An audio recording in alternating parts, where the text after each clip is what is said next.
এই মুহূর্তে আসলে বাংলাদেশ ইকুয়েশনেও টিকে আছে, সেটাও একটা সত্যি কথা। এবং সেটা আসলে নির্ভর করছে আফগানিস্তান শ্রীলঙ্কা ম্যাচটার উপরে।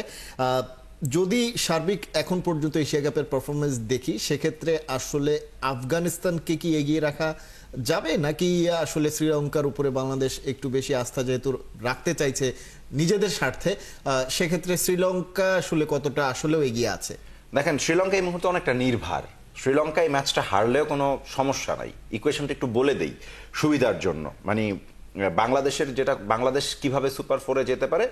যদি শ্রীলঙ্কা জিতে যায়, আফগানিস্তান হেরে যায়, তাহলে তো বাংলাদেশ মানে 4 পয়েন্ট, শ্রীলঙ্কার 6 পয়েন্ট, আফগানিস্তানের 2 পয়েন্ট থাকবে। বাংলাদেশ এবং শ্রীলঙ্কা থ্রু করবে। শ্রীলঙ্কা গ্রুপ চ্যাম্পিয়ন, বাংলাদেশের সেকেন্ড টিম।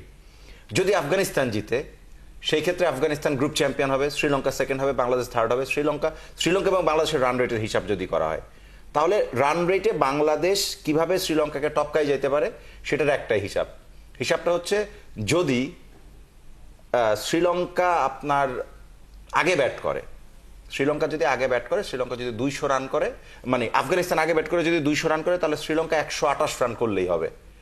অথবা আফগানিস্তান আগে ব্যাট করে 150 রান করলে শ্রীলঙ্কা 84 রান করলেই হবে। অথবা শ্রীলঙ্কা আগে ব্যাট করেছে, 150 রান করেছে আফগানিস্তান, সেই ম্যাচটাকে যদি আপনার 11.4 ওভারে শেষ করতে পারে, তাহলে শ্রীলঙ্কা চলে যাবে। বা 11.4 মানে 11.3 ওভারে শেষ করতে পারলে বাংলাদেশের সুযোগ থাকবে। তার মানে আফগানিস্তান এইখানে হচ্ছে বাংলাদেশের জন্য মেইন মানে কি ফ্যাক্টর। সে যদি শ্রীলঙ্কাকে ওই মার্জিনে হারায়, তাহলে বাংলাদেশ যাবে। সে যদি শ্রীলঙ্কার কাছে হারে, তাও বাংলাদেশ যাবে। আসলে বাংলাদেশকে সুপার ফোরে নিয়ে যেতে পারে আফগানিস্তান, শ্রীলঙ্কা না।